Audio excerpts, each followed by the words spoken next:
Thank you very much for the kind introduction. I want to thank Victor for inviting me to be on this exciting team on understanding the impact of the fascinating changes that are happening in the financial market.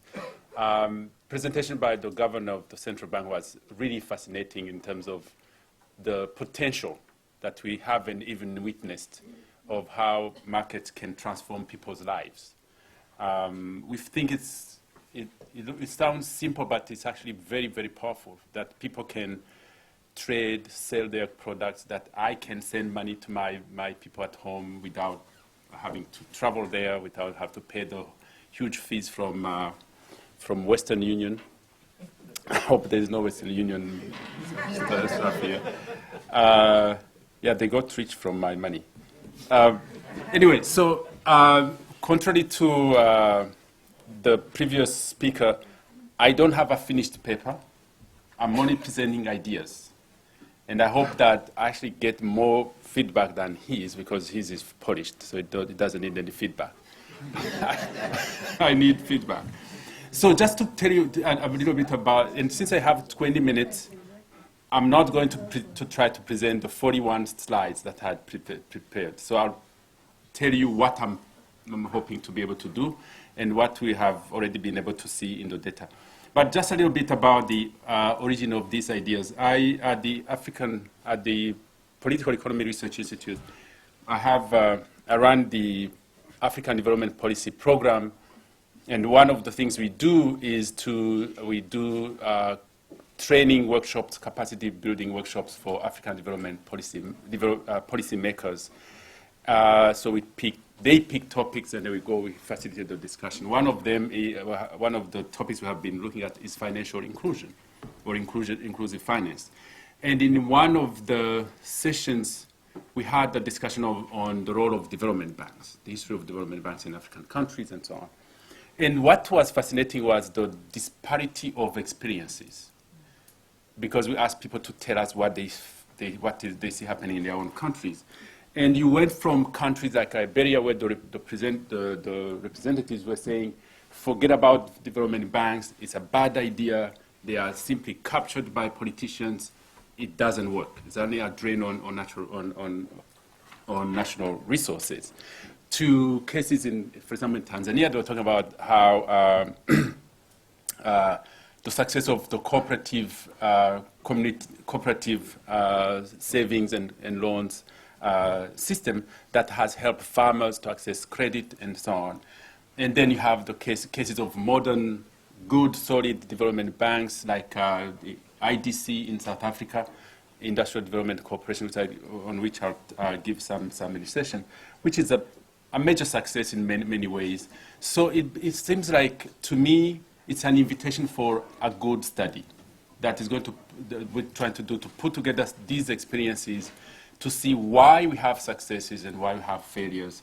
Because there was a time where in the economics profession, if I was going to present a paper on development banks, I would not have been invited, because that was taboo. Nobody talks about development banks anymore because it's a failed notion. But I think now the world is different. We have just seen some amazing work being done on national development banks. My friend Stephanie and my other friend Ocampo have just published an amazing book on national development banks. They are focusing they give very good research on cases in Latin America. I don't think you have any on Africa.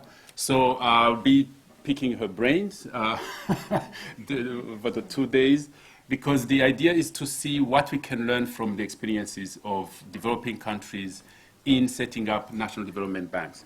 And the reason we want to do that is, as we have heard, financial inclusion brings wonders to people's lives, but is still lacking. You're talking about countries where a large number of the population still does not have access to finance. Despite the wonders that M-Pesa has brought, the majority of Africans do not have a bank account. They don't have a mobile phone with an account. And they cannot send money, receive money, and pay for services. So I think the, access to finance remains a critical challenge. The other is, if you look at African countries, we celebrate the fact that the continent has turned a corner. It's growing faster. I think poverty is declining much slower than I would like. But the fact is that the continent faces huge financing gaps. And it needs to grow much faster than it is growing now. At the same time, even though the financial system is developing, it's still very small in terms of the people who benefit from it. Yet, the banking sector actually in many countries, I heard about the case of Ghana, which I need to talk to him more about. But you also find that in many countries, the banking sector is doing very, very well. I give you the example of my own country, Burundi, which has gone through many years of crisis, but the banking system is working very well if you look at it from a very narrow perspective of the shareholders' interest. The banks are very successful, they generate huge returns, and the bankers are very happy. But at the same time, you talk to the general public, talk to the firms, the farmers, they do not have access to finance. The banks are sitting on huge amount of cash. They're excessively liquid, but at the same time, people are yearning for loans. So there is something missing, that the needs for financing are huge, the resources are not well utilized, even the ones that are mobilized, and there is a huge segment of the market which cannot be and will not be served by commercial banks. And that's where I see the role of national development banks. So I'm going to not even try to run the presentation. I had wanted to do a quick review of the history of national development banks, which I have just done, which is that there was a time where the development banks in advanced economies, you remember, were critical in financing the Industrial Revolution because they were the providers of long-term capital. In Africa, in developing countries, they were also critical at the early stages of post-independence, where they were part of the financing of the major state-led development programs. So national development banks were created to finance government programs. But unfortunately, they fell victims of the many problems that developing countries faced, where the government tried to do too much, and political influences became a big issue, and national development banks began to fail. Unfortunately, by the 80s, many other things were not doing very well in developing countries, and it became then part of the broader discussion about markets versus states, where it was concluded by the mainstream that anything that the state touches fails. So people gave up with national development banks as they gave up on government-led initiatives. So the 80s, it's not a time where we wanted to talk about creating a new development banks. They were closing. But when we look at the recent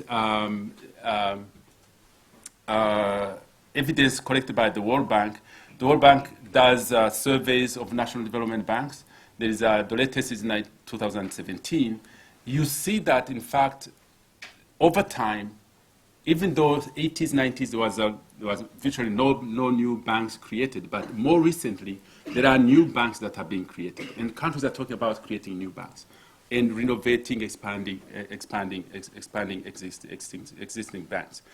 So there is space for talking about what national development banks can do, what makes them successful, and that's the objective of this project. So now, quickly, I want to touch on what national development banks. This is about the views about national development banks. So basically, national development banks were seen as the providers of long-term capital. That's true. That was basically the origin of national development banks in the Industrial Revolution. And this is because commercial banks are not tailored to provide long-term finance because it's too risky. You have other opportunities. For example, if I go back to why commercial banks are succeeding now, is because they simply lend to the government and the big corporations, importers, exporters, and that's it. And you make very cheap, easy money, rather than going to have to study the files and the dossiers and the applications for industries. There is easy money to be made. There is no point in going and kill yourself trying to lend to segment which you find are risky. The other important role, which is underemphasized, is the counter-cyclical catalytic role of development banks. And this is true for national development banks as well as regional development banks. I worked for the African Development Bank. And I have my colleague here, George, who can tell you more about that.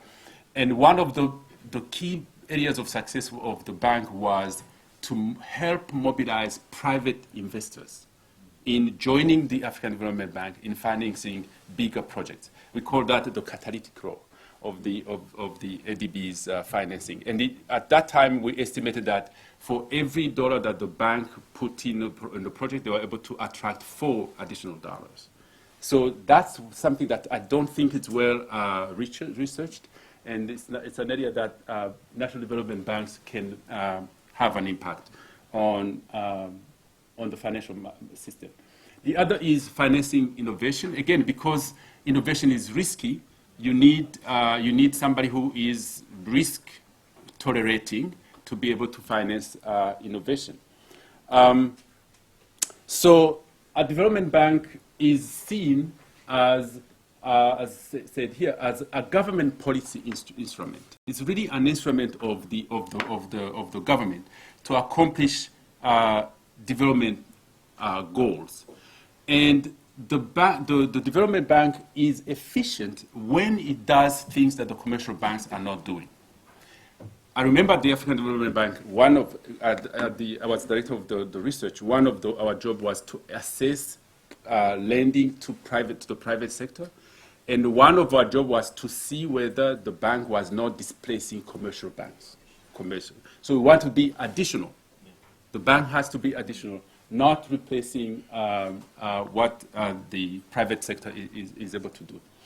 The other role of development banks that has not been emphasized is the counter-cyclical financing. Because banks lend when everything is going well, and they don't lend when things are actually going bad. So you need an institution that's going to counter the cycle to provide financing. For example, in the case of, again, African Development Bank, was the role it played in 2008, 2009 was to finance trade. Trade financing was drying out because commercial banks were not providing it. And the bank was a major player in facilitating imports and exports by providing trade financing. So one of the ways of thinking about theoretically why the development bank would play a role in the financial market is to minimize what we call market failures. Because the reason why people get excluded from the financial system could be that they probably don't need it, or they don't want it, or there are some cultural reasons for not participating in the banking sector. But they could also be simply rationed out of the financial system. So that's the niche that the development banks can fill by providing financing to individual activities that are deemed to be too risky. Industry, agriculture, small and medium enterprises that are not going to be attractive to commercial banks. So development banks help alleviating market failures by providing long-term finance, because again, commercial banks focus on the short-term and medium-term. development banks are able to do that. In fact, the data does show that the portfolio of development banks tend to have more long-term financing than commercial banks. Development banks can also provide, mitigate market failure by providing finance to segments which tend to be rationed out by the commercial banks. So, in fact, we can think about the development banks as having a niche in the financial market. So, if you think about what's in the mind of a bank, of a commercial lender, is to maximize cost recovery. You lend when you are able to, be able to recover your loans. For the government, their job is to maximize development. So there are projects which the government will have to finance which are not loans. You provide grants and so on. But there are also projects which the government can finance which can be repaid for. So the development bank is basically going to sit somewhere between purely government-funded project and commercially viable projects. So again, the idea is that the development banks does not displace private lending, but provide lending to those segments that are not going to be attractive for commercial banks. In terms of again procyclical financing, this is because the banks are excited to provide lending when times are good, but not when there is trouble. So the idea is to have institutions that are already created and available to intervene in the market when things go bad. And this is what is referred to as the sleeping duty. So you have an institution which is well capitalized, well governed, that's ready to move in when crisis hit. You don't create a national development bank when the recession hits. You have to already have the institution available. So what we're going to do in this study is to look at examples in African countries. We'll sample countries that have a number of development banks that have succeeded, that others may have not succeeded, and then see if we can learn something about it. Basically, what we're trying to do is whether we can understand the conditions for successful banking. One is that if you look at the literature, it's evident that development banks succeed in good conditions. It seems to be like a paradox. You want an institution that's going to save the country.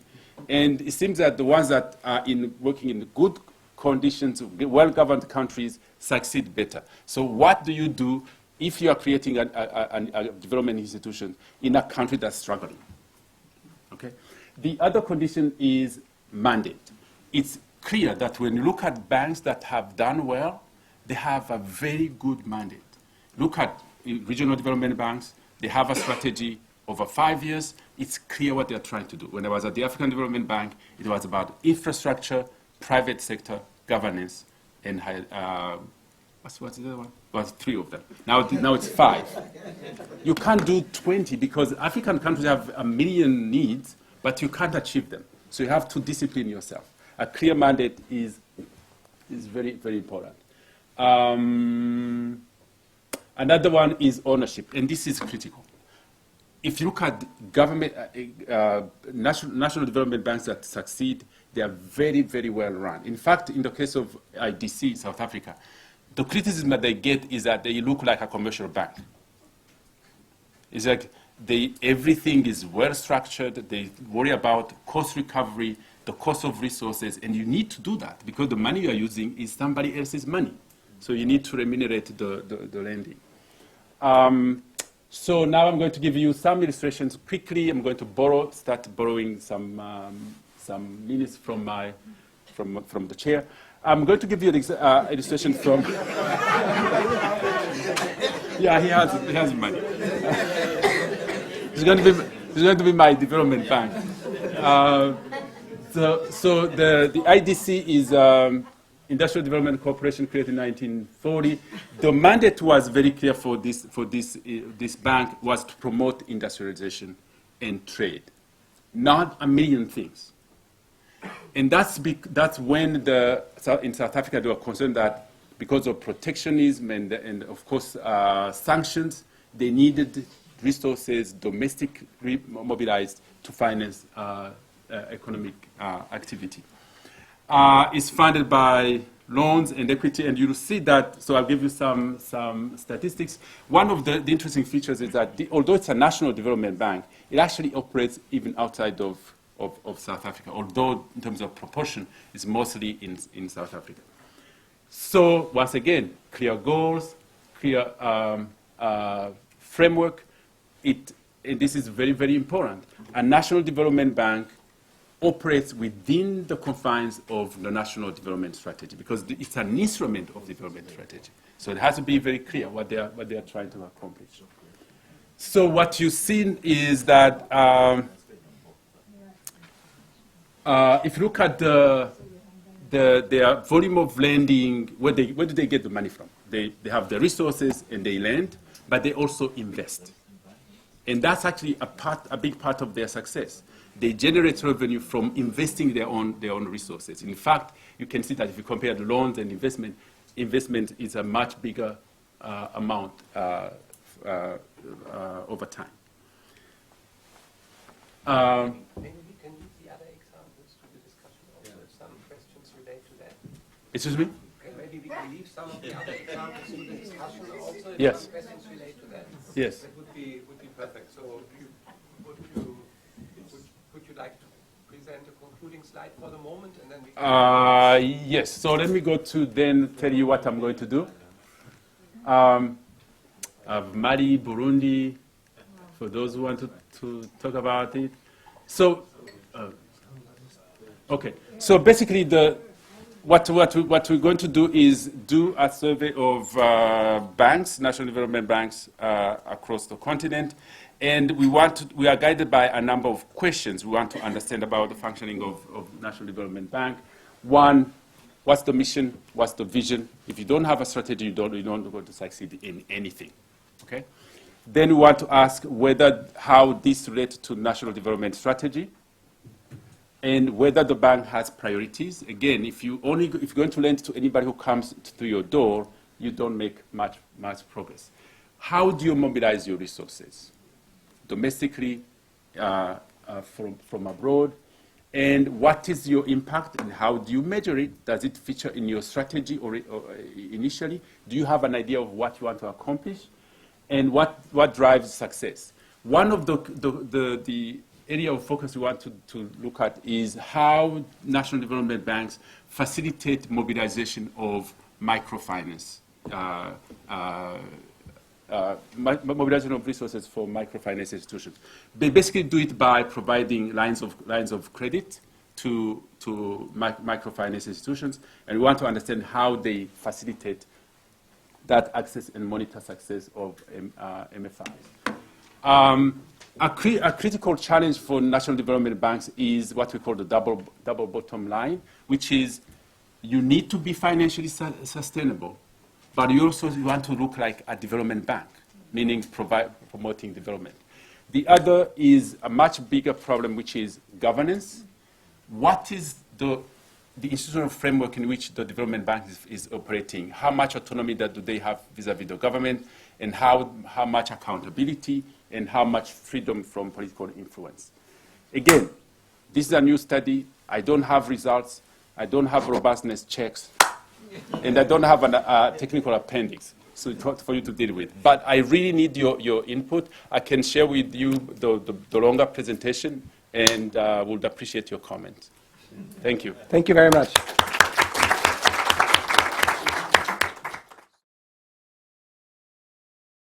So, time for 3 questions. 1, 2, 3. Oh, you.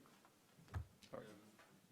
I'm Triadis from the University of Leicester. I don't think this works. Does it work? Yeah?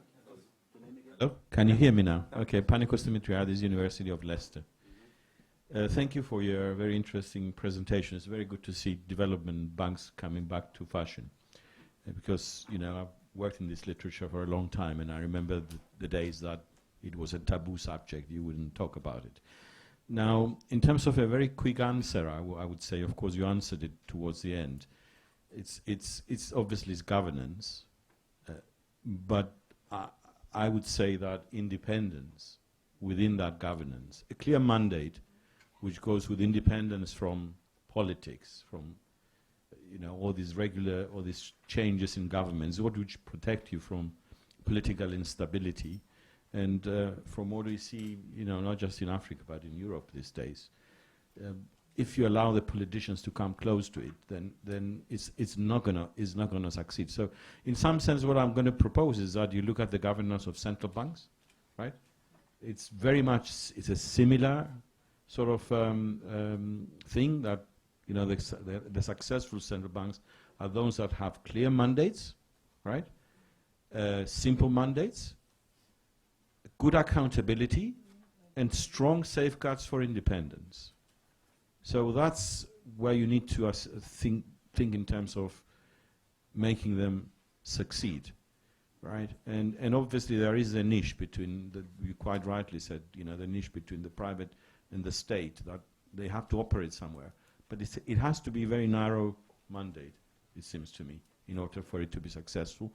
But I would also urge you, you already got a loan from the chair, which was a very successful already. But I think you should perhaps look at outside Africa.